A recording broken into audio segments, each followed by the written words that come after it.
Hey, good morning, everybody. Good afternoon, and thanks for joining us today. I'm pleased to talk a little bit today with some experts as part of the Right Star Alliance on maximizing the growth levers for roll-ups. And this is through the eyes of private equity. And joining me on today's call, I've got three folks that are coming over from the Sustaina Group, SBI, and OutFocus. My name is Josh Horseman. I'm one of the Senior Managing Directors and Partners here at SBI. And joining me on today's call, we're going to have a panel of really good folks that have spent some time within the private equity world, working with organizations both at the portfolio level as well as the private equity level. And we just want to make sure that we think through today and some of the topics that I think are relevant for folks as they go down this journey, whether you're in private equity yourself or you're in a firm as an operating partner or deal partner, or also from a portfolio company, and how you might be thinking about a potential roll-up, whether you're going to be an investment or if you're going to be making some investments down the road. So Kate, who is on the team with us, is going to be doing Q&A. So if you have any questions as we go through today's topics, please make sure you put them in chat. At the end of the day, we'll be doing, end of the webinar, we'll be doing Q&A. We'll try and save 15 or 20 minutes for that. And then we will be sending out this recording as well as the deck. So, happy to take notes along the way, but know that we'll be sending this out to you afterwards. So joining me is Brian Jenkins, a Senior Director at the Sustaina Group. Mike Hoffman, who's one of our Senior Managing Directors in private equity space here at SBI. And Adrian Barek, who's part of the OpFocus, is Vice President of Partnerships. So welcome, gentlemen. How are you? Thanks, Josh. Good to be here. Thanks, Josh, for having us. Great to see you guys again. Well, let's go ahead and dig into it. Yeah, let's talk about what the agenda is going to cover. So first of all, some of you may have seen the press release. We have created a Right Star Alliance. I'll spend a few minutes on what that is. This is the sponsoring membership of a partnership between OpFocus, Sustaina Group, and SBI. So I'll spend a little bit of time on that. Brian's going to walk us through the impact of brand on go-to-market programs. Mike's going to spend a little bit of time around the winning strategies for revenue growth and how to think about the revenue growth engine. And then Adrian's going to finish us off with how do you think about go-to-market technology, the tech stack? What do you do with some of the data?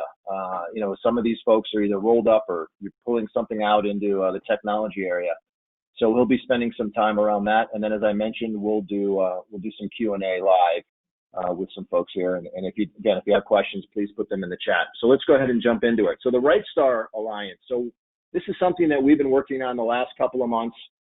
We launched officially about 45, 60 days ago, and it's really around bringing together three experts, Sustaina Group, SBI, and OpFocus, on how to best serve private equity. And as you can see on the screen here, there's a lot of things to think around, whether it's brand development and go-to-market, on how to either stand up a new company, what is a new company name, how should you be thinking about growing the business. And then as you move through that after the branding and the company and some of the things around the marketing stack, how do you then start thinking about the revenue growth and sales strategy? So SBI is a management consulting firm. We spend a lot of time around looking at growth engines and the growth levers within private equity and how to get some of that first value creation fast starts.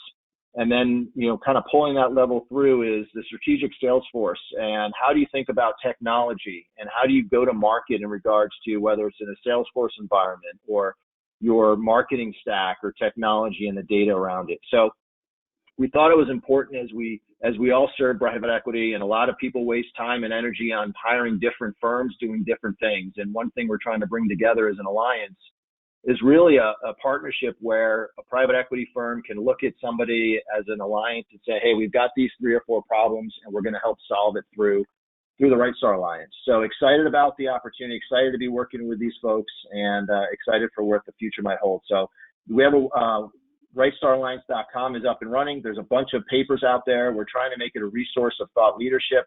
So if you're in that space, please feel free to visit it. And we've got ways to contact us if there's something that comes up. So that's enough on the Right Star Alliance. Let's go ahead and dig into the first topic, which is the impact of brand on go-to-market programs. So Brian, I'm going to turn it over to you and have folks kind of understand some of the top best practices and questions to be thinking about as you're thinking about branding and the roll-up. So let me turn it over to you. Sure, great, Josh. Thank you very much. So, before you even consider really getting into go-to-market, it's important to understand how the roll-up is going to impact the overall business strategy. Companies just want to get to market. I get it. A lot of work's been done to this point, but it's time, you've got to stop here for a moment and really understand to get the internal alignment of goals and objectives. You take that time up front, especially with these newly merged entities. You've got to know where, and you've got to get agreement internally on where the business is headed before you can even start to consider brand or eventually go to market. You've got to look at understanding the implications the new offering has, both on audiences and messaging. There's a new story to tell, ultimately, that's going to be directly impacted by what the new enhanced offering is. So just going to market based on kind of the different pieces of the different components isn't really going to be effective. So you've got to understand all the implications of what the offering is. And then the last part of this first point, this strategic foundation is going to set the stage for the effective go-to-market program. If you've got to enable, it's going to enable you to define first the brand and ultimately the go-to-market program. But brand and go-to-market, they can help shape the direction, but they can't really set the direction. These are more strategic exercises done to support the wider business objective. It's funny, it sounds obvious, but not all add-ons and additions are created equal. Some might add features and capabilities that fit neatly under an existing framework or offering, but some might be game changers that alter the entire value proposition to customers. As the SBI team will tell you, it could even open up new buyer personas to the entity. So you've got to really set that strategic component up front before you consider go-to-market or brand. Hey, Brian, just real quick before we jump to the next, before the next slide, a question for you, because one of the things we hear a lot about in your first point, I just want to kind of ask your opinion on this: the internal alignment of goals and objectives. I mean, there's so many times when folks are not aligned. Have you seen any areas or any good stories of where you've really found that alignment works and some things that folks should be thinking about? Because everyone tends to want to work in a silo. Yeah, no, absolutely. And especially when you're talking roll-ups, sometimes you're talking about bringing together competing businesses, where at one point they were completely at odds. So you've got to really focus on getting that alignment, because all of a sudden you've got this, you spent all this money to bring these companies together. You're going after a new brand, but you've got two entities internally pulling in different directions. It's incredibly dangerous, and ineffective. So you've got to make sure you're treating the internal audience as respectfully as the external audience. And there's a point we're making in a little bit to talk a little more about that. But yeah, that's absolutely critical going forward. Okay, great. Okay, good. These next two are pretty related, but number 2 and 3. Number 2 is, understanding what the brand equity of the merged entities is externally. And to do that, you've got to go through a process. You can't just take the diligence documents and just take the internal perceptions for what the brand equity is. You've got to gather data from multiple sources and multiple inputs. We look at customers, prospects, the market in general, and that's for each of the companies to really get a well-rounded perspective. And then what we're looking for is we're looking to identify the external perspectives of the brands to really determine what the options you have are. Understanding the perceived value of a business and what you have to work with plays a role in defining what that strategy is. For example, does one business offer a brand that the others can reverse into, or would the business benefit by a net new brand? So understanding kind of what equity you hold in the market really gives you those opportunities. By this stage in the deal, a lot of this has been addressed in diligence, but you really have to nail down these perspectives because these are going to be the underpinnings from this strategy going forward. So understanding that equity is critically important. And then once you have that, is there a business case for a new brand or a new name? And some of the things you're kind of looking for there are, what is the perception in the market? Can the pieces add up, and can you tell a new story based on one of the existing brands, or do you need to tell that new story from an entirely new perspective? And on that too, it's sorry, I'll go to the next one. And this fourth point here is, how will you position the roll-up for an external and internal audiences? And the critical thing here is, you've got to lead with the why, and then follow with the how for the merged businesses. It's very common for businesses, especially in technology, to want to lead with the what. They're incredibly proud of the widgets they developed, and especially if they brought companies together, they want to tell that story of the how.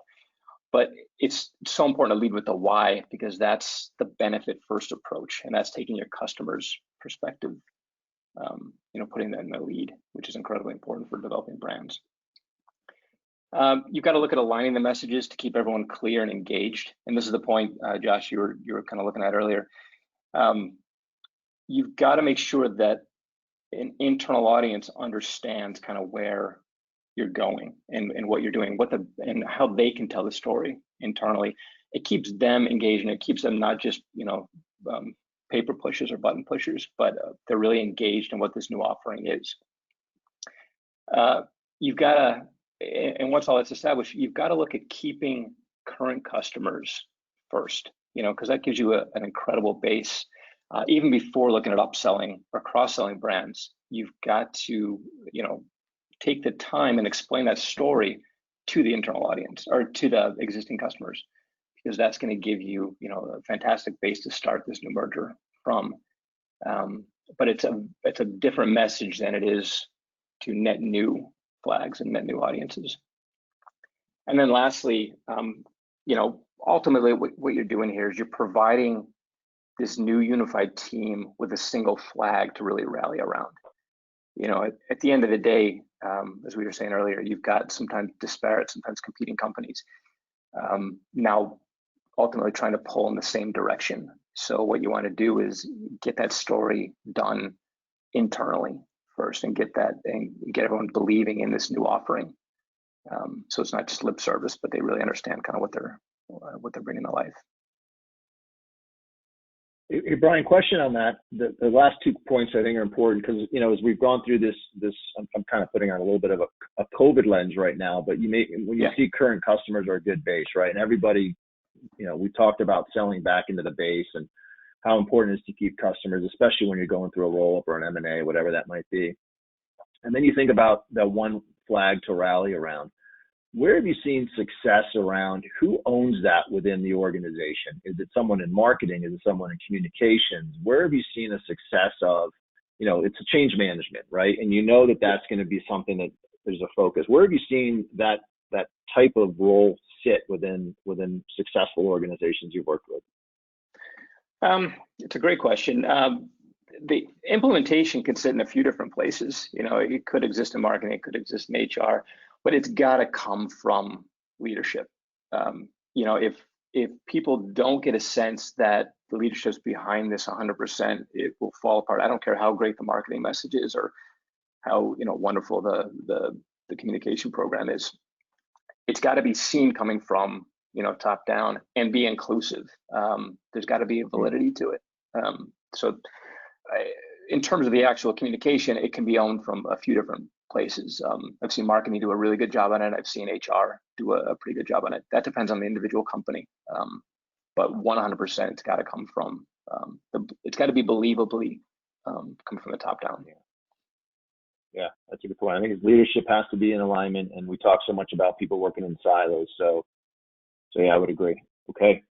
Great. All right. Well, great points. Thanks, Brian. And let me kind of pivot a little bit. Mike, you're actually, you and I picked out the wardrobe today, the matching blue shirt. So nice job on that. And let's talk a little bit about what are some of the revenue growth winning strategies. And we think about that lever to pull or levers to pull within the roll-ups.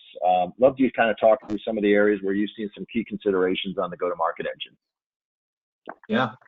Thanks, Josh. Mine isn't quite as blue as yours. I would describe mine more toward turquoise, but we're not splitting hairs.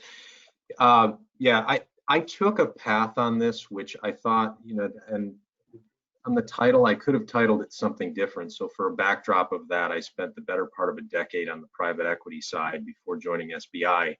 So I probably could have titled this slide mistakes that Mike Hoffman made that you shouldn't do.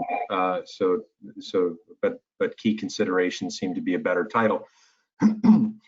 So in a roll-up specifically, I mean, there are a few key things over time that I think we've learned. Number one is just establish a clear understanding of the combined customer base and the overlap in that customer base. I think there are a lot of people that skip some of that, and it creates some both organizational and customer base confusion. And there are times where there are customers and clients during that process that feel left behind. They feel lost, and there are some internal people that may feel lost because they're not sure what their place is in the world. So that's sort of lesson number one. And that leads to lesson number two, which is prioritize retention above anything else. Before you do anything else, when you bring two companies together, prioritize the retention. Touch every customer. So and I'm a believer, and we are believers that everybody in the organization becomes a member of the customer success team at the time of a merger.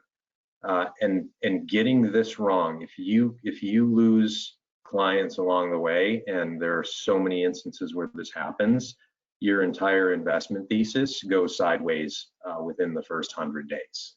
And it's just a key. Those are just two key initial lessons.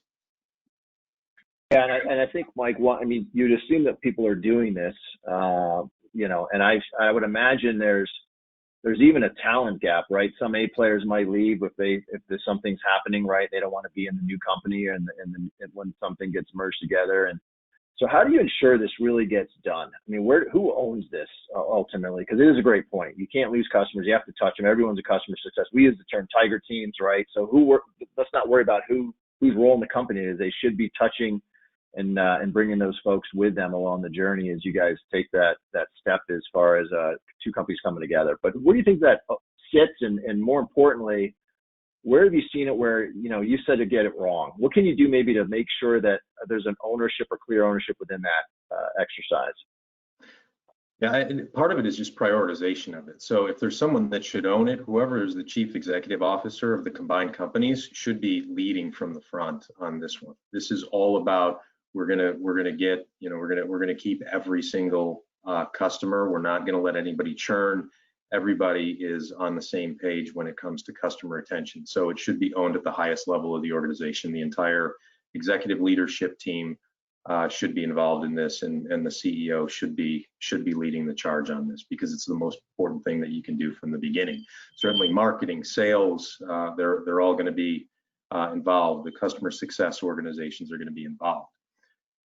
You know, a lot of people will think, and you know, when it's a case of a merger or a roll up, well, you know, did we find all of this during due diligence, right? There's just a ton of work that's done around customers during due diligence. And surprisingly, you know, we always had this term called Pandora's box after close. So even between sign and close, as much as you gather, there's this element of Pandora's box when you get in there where, wow, I didn't know I was going to find this. And customers being left behind is a lot easier than you think, because maybe there's a channel that's associated with one of the companies and you didn't have any direct contact with the end customer, so you have no idea who those end customers are. Maybe one organization does, one organization didn't realize, you know, the merging organization didn't realize that was a client, and mistakes are made. But as far as ownership of this thing, it needs to be owned at the highest levels of the organization. Right, good point. Okay, let's continue. Yep. Next couple points. Yeah, lessons 3 and 4. So number 3 is have a maniacal focus on cross-sell and upsell without creating concern over who gets paid. I've seen too many places where there's with the merged organizations, there's a question of who owns this and who's going to get paid on it, and there's a lot of time that's just spent on that. So double comp people if necessary in order to maximize the cross sell as you bring these organizations together, because there was a reason, there was some generally some good revenue growth reason that the companies were brought together. And at the same time, you'll create some organizational cohesion and cooperation, because there isn't any self-interest that's in it. And sort of in the words of Harry Truman. It's amazing how much gets done when nobody cares who gets credit for it. In this case, we're sort of recommending that everybody gets credit for it. And the last of the 4 points is now you can act on the deal model. So the org design, compensation plans, synergies, and all of this gets modeled in a merger situation. Most companies and PE firms, they tend to want to go here first. It was in the model, they see it, they built it out. So when you build the investment model, you should give a little bit of time, push some of the other benefits that we talked about before you go here. So I'll pause there for a second, Josh. Any questions on those bullets? Yeah, the first one I kind of, under 3, double comp if necessary. I mean, sometimes that is taboo, right? Everyone's like, we don't double comp. Why would we want to pay 2 people for the same deal? It would have come in anyway. Why are we? So it's a good point, because I think you're thinking about the cross-sell and upsell, but where have you seen organizations that kind of help have those governance or those rules around it be successful? Any points there? Yeah, well, I think there's probably some temptation and necessity to do a little bit of financial modeling on it, right? You don't want to drive the car into the ditch by doing this, so that there's a little bit of care that you need to do, and you should look at some of the numbers, but it certainly is a whole lot more expensive in the long term when you're looking at a horizon of 3 to 5 years. It's a whole lot more expensive not to sell new deals than it is to double comp in the short term until you kind of get your arms around where the opportunities are, how the organization should be structured, how you pull it together most effectively, and so I think you do the cost trade-off in the short term with the long-term value creation that comes from it. So there's some analysis that goes into it, and yeah, there are plenty of companies out there that say that is just not something that we do, and what we're suggesting is you should consider it before you just dismiss it as this is a hard and fast rule of something that we don't do. Yeah. One additional. Yeah, sorry, go ahead, Josh. Yeah, I was gonna say, any cost considerations, or I was just thinking about the cost of this. Is there anything that you talk about financial modeling, but that was just something that kind of popped into my head. Is there modeling out the costs in the the investment thesis?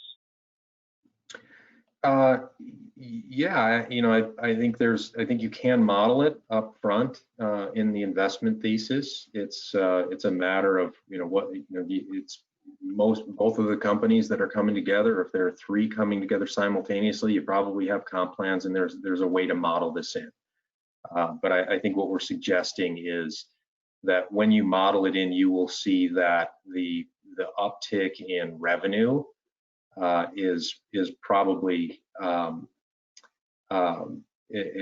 creates a lot more value than the cost associated with it. And in reality, when you start to look at benchmarks of what's your actual cost of sale for an upsell or a cross sell versus new logo, for in a software world, as an example, every dollar of new logo costs you $1.13 roughly. Every dollar of upsell costs you about 27 cents. So in that case, you actually have the luxury in the cross sell to spend a little bit more on compensation and double comping, and still kind of make money even during the first year of that.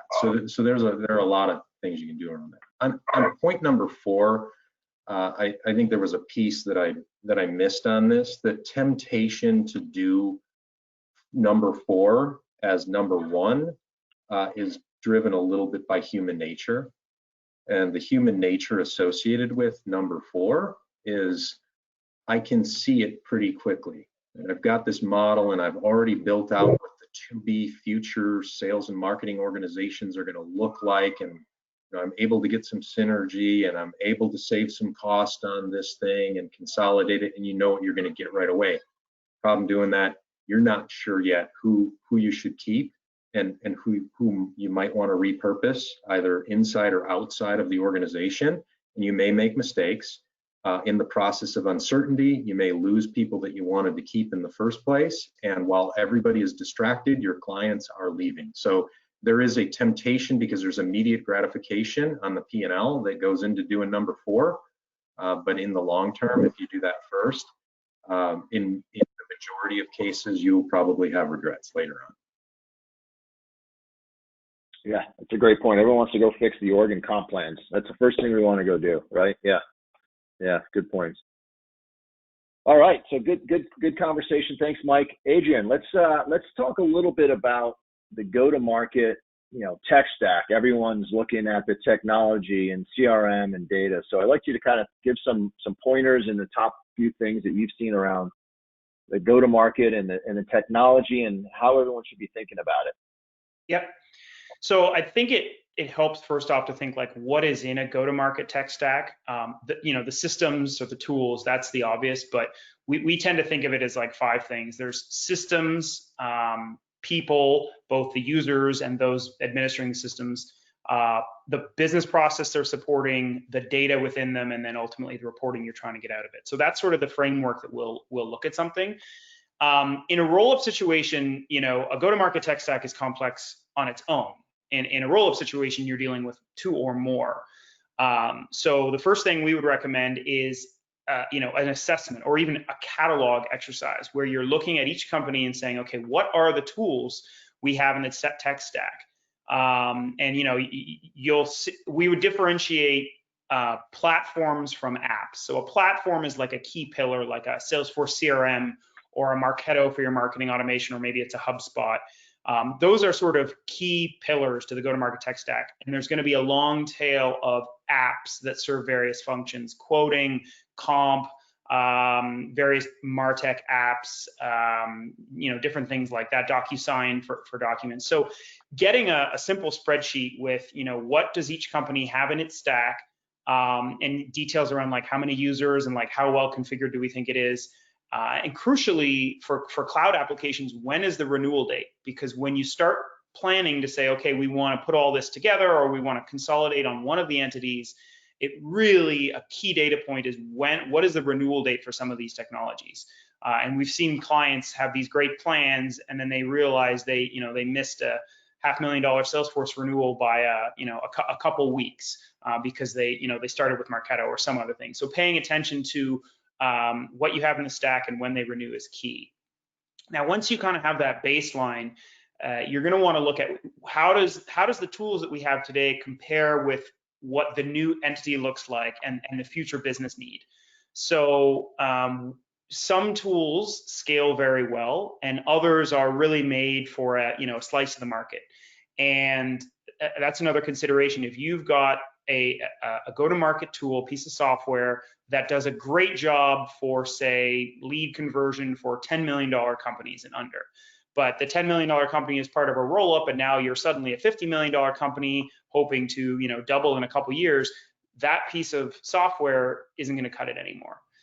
So thinking about what is the state of our technology and how well can that scale to support where we want to be in the future is sort of a key exercise. From there, it becomes a question of data. Data is a nebulous and a tricky thing.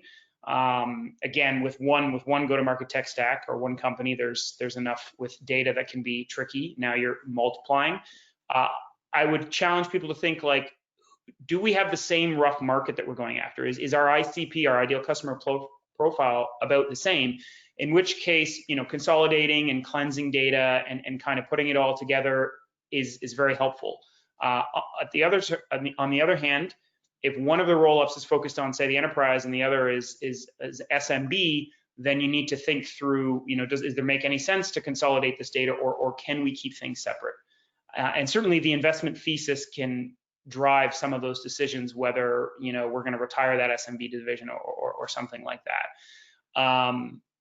Identifying the system of record. So for some companies, that's a CRM, where it's kind of like the trusted, most complete and current data about our customer. For some people, that's a CRM.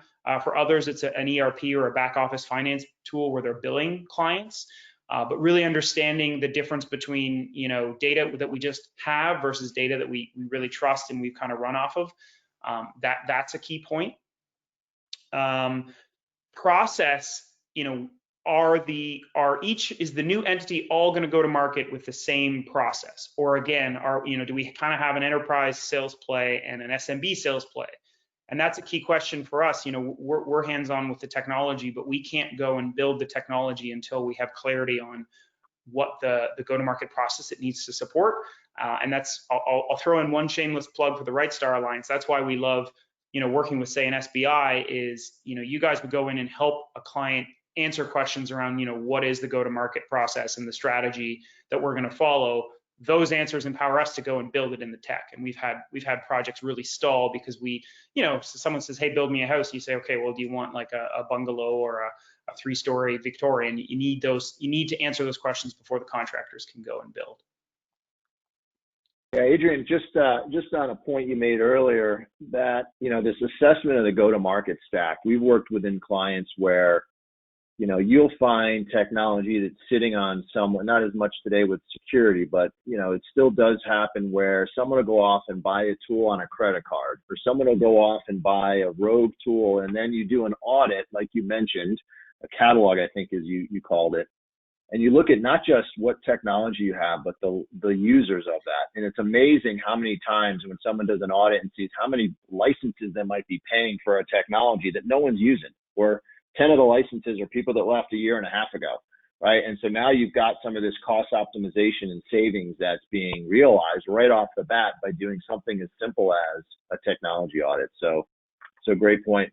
Where do you see, there's always this like, well, this is my kingdom. I'm in marketing. I need my marketing tech stack. And I'm in sales. I need so how do you get those organizations when they roll up to really take a step back and say, hey, let's find the best of breed, SMB versus enterprise, to your point? Where do you see some of that success work? Yeah. So a cross-functional RevOps team is crucial to that. So I mentioned kind of, we think about systems, people. So the key kind of owners and architects of the systems are RevOps, some of whom are going to have responsibility within marketing, others, inside sales, others field sales, others customer success and renewals. You really need those groups to be working together in a committee or a centralized function with clear line of sight to an executive sponsor who can. There's ultimately going to be decision points or conflicts around, we want to go this way, we want to go that way, someone wants Pardot, the other person wants Marketo, whatever it is, I don't want to use your Salesforce, I want to use mine. There needs to be a cross-functional team that's kind of looking at the big picture and that has an executive sponsor who can, ideally is tapped into at the private equity level and understands the investment thesis, who can make some decisions on that. Because you make a great point. The proliferation of tech means the easiest way to solve a perceived problem for people kind of rank and file is to go out and buy an app on a credit card. And then you have all this stuff that's conflicting or being underused or again, is not going to support, maybe great today, but is not going to support the tomorrow. So having that internal RevOps team with, the mandate and the budget and the executive escalation contact to make decisions that are best for the business is key. Yeah, that's a great point. Okay, good. Yeah. All right. Let's talk a little bit about the Salesforce strategy for your tomorrow. This is interesting because I look at a lot of these, logos on this slide. And can you talk a little bit about, I'm sure there's dozens more, right? To your point, there's an app for it. There's an app for it. Yeah, right? So what are we showing here on this slide, and how can people digest this as they're thinking about the scale of an organization from early stage to late stage? Yeah. So, how we bucket these early stage, growth stage, that varies. But to my point earlier, there are technologies that have proven their ability to scale. So I'll go back again to a Marketo and a Salesforce. Those can be used by a $10 million company, but we've also seen them, they have the features and the proven track record to succeed in the enterprise. So, you might need to upgrade along the way. There might be different modules or projects, but the core of the tool itself can scale. So knowing which of your tools are able to do that versus which are, great for a $10 million company, but are not going to support a $50 million company, that's sort of a key exercise. And this is, we've taken a stab based on our experience and what we see out there. And there's, this can kick off a debate among technologists, but knowing what you have and what business process it's going to support and whether that's the kind of go forward, the combined roll up process, that's key to knowing, okay, this might be something worth keeping around. And then of course, there's, things that vary every time, like what is the state of the configuration? I mean, lots of people have Salesforce. That doesn't mean it, the data is healthy, it's configured well. We see lots of people that have kind of over-engineered tumbleweeds of Salesforce, and they need to face a tough decision. Do I consolidate on one of the roll-ups, or do I just start fresh? And sometimes starting fresh is the fastest and easiest path. Yeah, I mean, just a thought around that. When you have a couple of companies coming together, how do you think about you said the record, right? The source of the record and the system of record. How should folks be thinking about, we've got two different data hierarchies or taxonomies, right? Do you guys work closely with organizations on how to figure out the data strategy? Because I think that's a big piece. Bad data in is bad data in, right? And so how do you think about the data aspects of this is when you guys are coming into an engagement and before even the technology is in place? What are some recommendations there? Because I know that becomes a big challenge. So one little exercise that we've developed with clients, we call a data dictionary. And it seems almost patronizing in what it is, but you go down a list and you say, okay, let's define what a lead is. What is a contact? What is an account? What is a customer? What is a prospect? And you literally create a dictionary of definition for some of these common terms. And then looking across the entities, you'll quickly see where there's alignment and where there's gaps. But that is helpful before we actually go in and do anything with data or tech, because some people say client, prospect, customer, partner, vendor, contact, account, like these terms get used so interchangeably. So getting everyone on the same page for like, what do we consider a customer and what is an upsell versus an expansion, things like that. Once we have that, our work going into the data and deciding what is worth keeping and not is easier. And that's a point too. Our CEO likes to say, when you move from your college dorm to your first apartment, you don't bring every stick of, crappy beer-soaked furniture from your college days. You take the opportunity to purge. The same can be said during any systems migration. You can keep that data, you can put it on a server somewhere. You're not losing it. If you ever need it, you can go get it. But really resist the urge to just take all of your data from the various systems and plunk it in the new one going forward. Because to your point, Josh, garbage in, garbage out.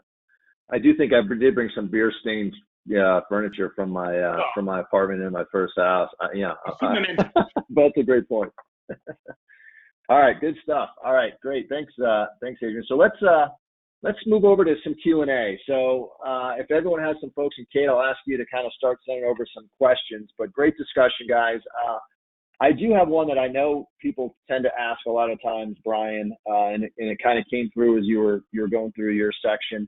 How do you measure the success of the new brand? Like, how do you know you've nailed the new brand, and what's a good measure for organizations to be thinking about? Great. It's the $1 million question, right? Yeah. What we do is intrinsically sticky or soft, and it's squishy rather than not sticky. And it is tough to measure. So tough. In fact, we went out a few years ago and we actually built our own tool because, especially in private equity, they like to measure everything, and what we do is traditionally difficult to measure. So you can measure in a number of ways. There's the traditional methods of brand lift and exposure. Those are a little tricky in the B2B world, and for those global enterprise level clients. So one way you can do it, and the tool we built measures internal alignment, especially if you're coming from two different teams. You've got two different companies in the roll-up. You've got very different perceptions on the value of the brand internally, the go-to-market function, the tools and materials, the sales process, So we set a baseline up front and we see a lot of disparity and we see a lot of, misalignment. And then through, the process that we do, the process that you guys do, and even the process that OpFocus does, over the course of time, you do get more alignment. And then you go back and you measure with Acuity, the tool again, and you start to see more alignment. And in an ideal world, that will coincide with, shorter lead times, more interest, more sales, whatever it is. So it's a bit of kind of matching that data with, hard sales numbers. But aside, like that's the kind of measurement that we look for. And is your story easier to tell? Are you decreasing the lead time from initiation to discussion to ultimately sales? Like that has an impact, and it's got a financial impact as well. So you've got to get a little creative when you measure it, but there is no silver bullet measuring tool that says yes, the brand was successful. It's a number of things. Got it. Okay, good. I like the internal alignment piece and trying to measure that. I know it's a tough question, and a lot of people ask and struggle with some of that. Hey, Yeah. my question for you is from the go-to-market levers. Everyone likes to come in first and talk about cost, and you talk about reorganization and looking at comp plans. How do you stop the executive team from thrashing around when there's that first 100 days of the two companies coming together? And then how do you think about the leadership and who does what type of focus? Because I know that sometimes comes up in, thinking about the talent perspective of things. Yeah, that is one thing that I think can be sorted out in both the due diligence process and before before closure, and even shortly after that, is having the executive leadership team having a level of alignment, having that really turn into a team one where everybody knows what their role is on the whole thing. But again, I think if I go back to those 4 points, it's important for the leadership team to align, especially around the initial 2, make sure that everybody has the same source of truth regarding what does our customer base really look like, and how do we make sure everybody's on board from a retention standpoint. That's kind of job 1 at that point. But I think maybe you don't sort the organization all the way down to all levels, but you do kind of have to do that work ahead of closure and within the first few weeks of what are the executive team responsibilities, and again, that's a lot less daunting than if you've got a 1,000-person organization, than figuring out what everybody's role is in the combined 1,000-person organization. You can align and make sure that everybody has those focus areas, but again, aligned around those 4 items with priority on 1 and 2 immediately. Okay, great. Question for Adrian. I know that people always talk about Salesforce. Are there any other emerging technologies in CRM? I mean, I know there's other players out there. Sometimes organizations say, hey, that's just too big for me. It's too expensive. I don't like the licensing model, whatever. Anything you're seeing in the marketplace around technology and CRM? Salesforce is pretty dominant. I actually worked there for a decade. I joined them in 2007 when they were sort of the incumbent coming up, or not the incumbent, sorry, the new kid on the block. And so that, saw Salesforce grow and displace, Siebel, Oracle. We do see Microsoft CRM out there, but typically those are you see that less in kind of growth stage companies. It's usually larger enterprises with large IT departments. There are newer players. HubSpot, got their start with marketing. They now have a CRM module. Pipedrive, Pipefy. There's a few others. They all, have their niche. Zoho's another one. None have the proven scalability and the maturity of the ecosystem that Salesforce has. That's really the thing that no one's been able to replicate, because you get Salesforce and that's your CRM, and then you need DocuSign integration, Marketo. You want to connect to Marketo. You want a quoting module, renewals module. You want Gainsight for customer success. All of these things, they already plug in. So I don't want to advertise for Mark Benioff, but there certainly are other options out there.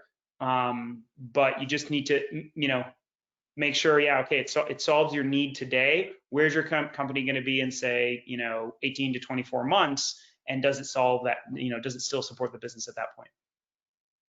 Yeah.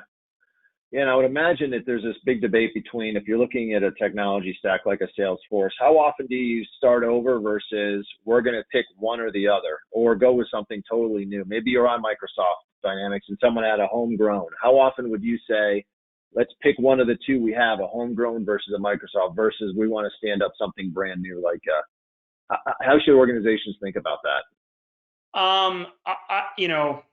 I really would never advise, reinventing the wheel. So like, creating a homegrown application for CRM when there's already existed, like it just doesn't seem like a good use of tech talent. You're better for that talent to go improve your products or some other thing.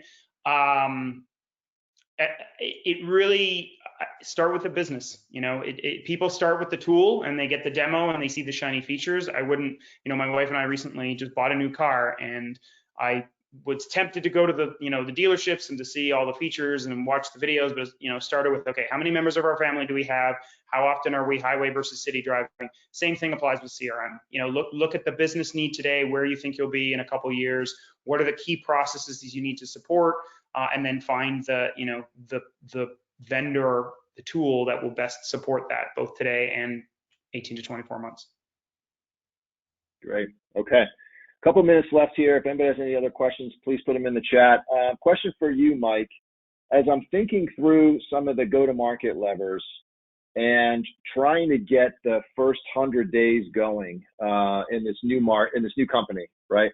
What are the 2 or 3 mistakes that you see organizations make where they either go too fast or they do something incorrectly? And you said you kind of lived the Mike Hoffman life coming in, from the private equity. What are 2 or 3 things that you've seen that have really kind of hindered that growth and the speed of growth? Yeah, there are 2. So one, I can give, I'll leave everybody nameless, but a large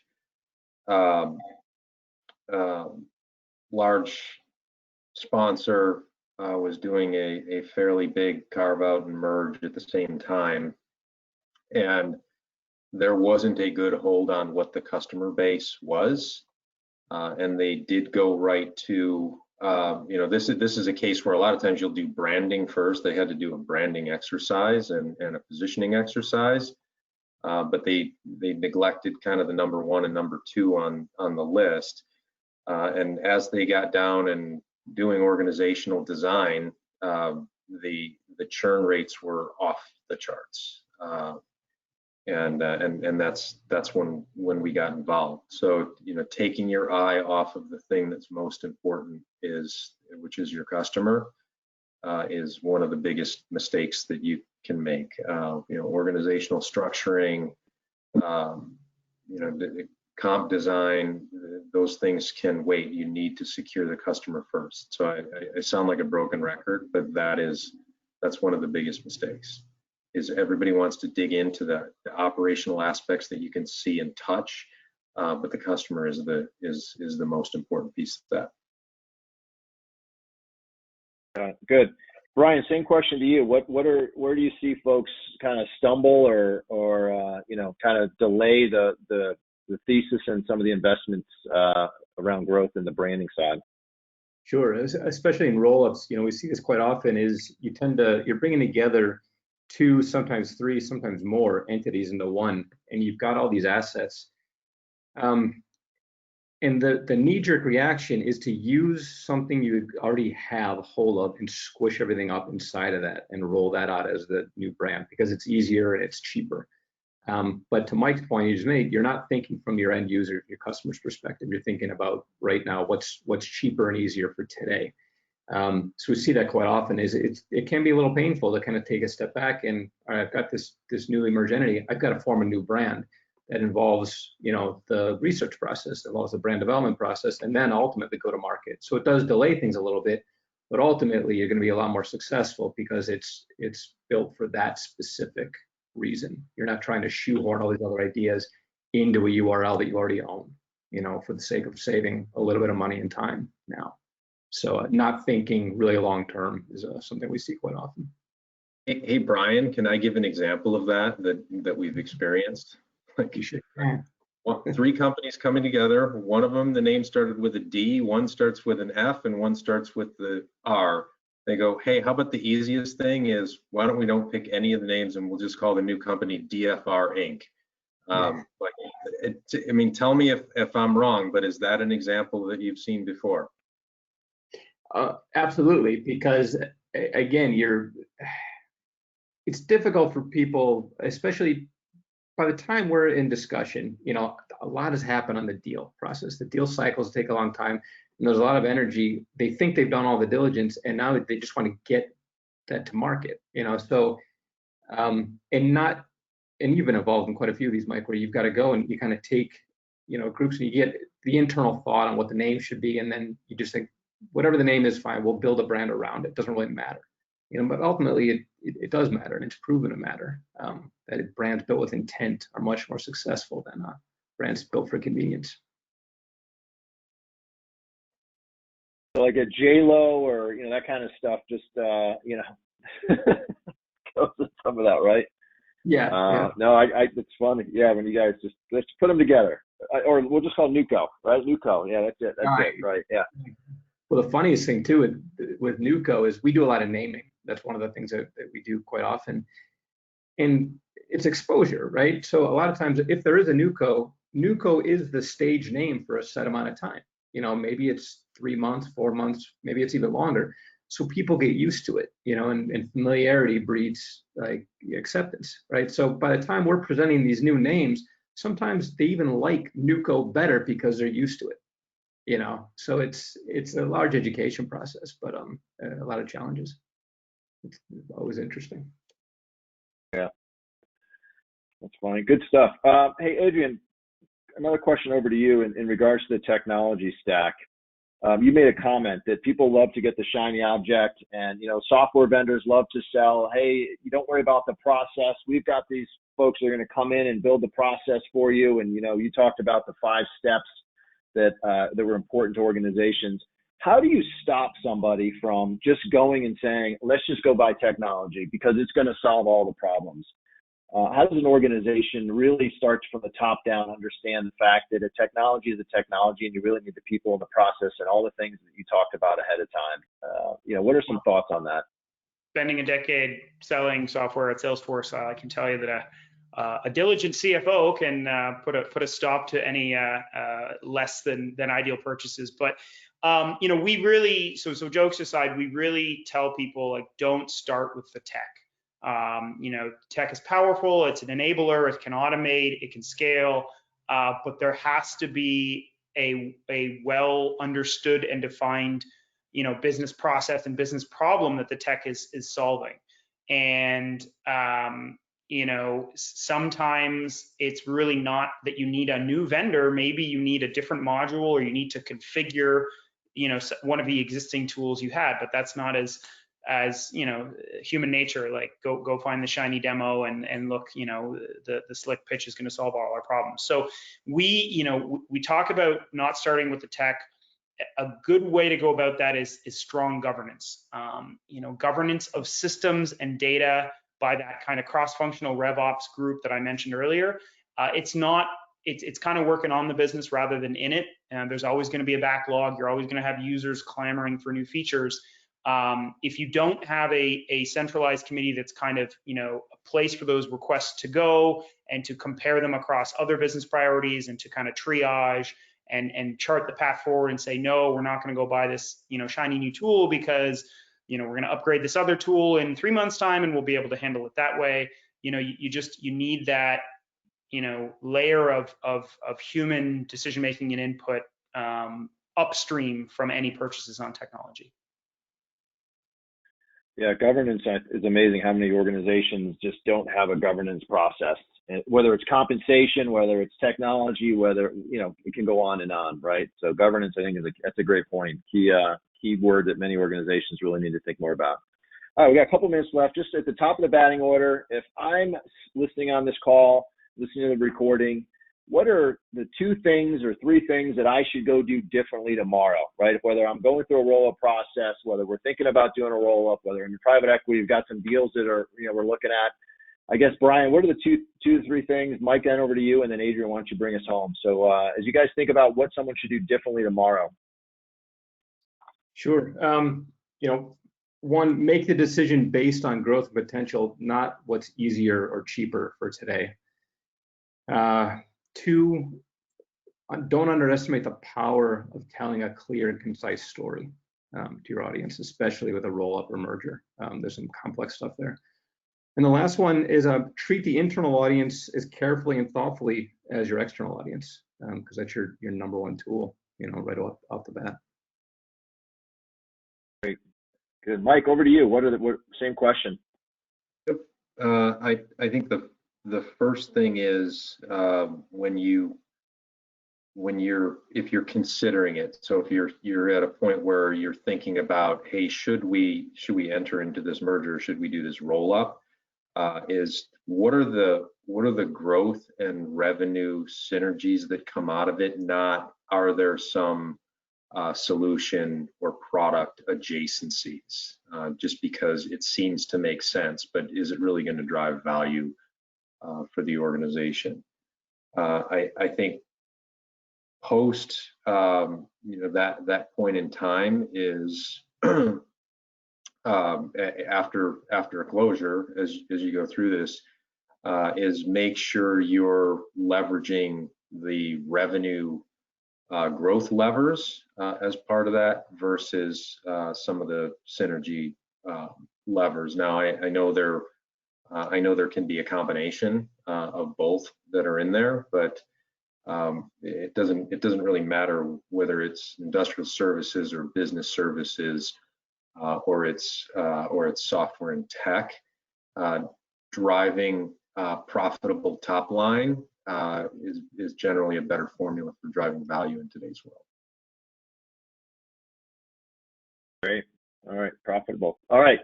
Adrian. Yeah.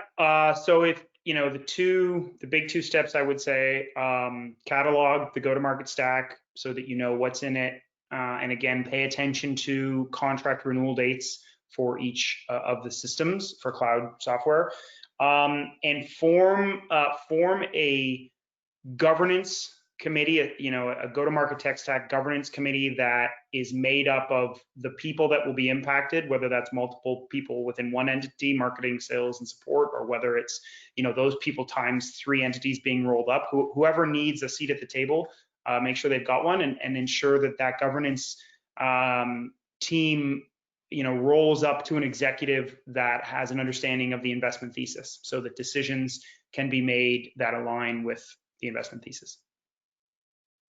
Right.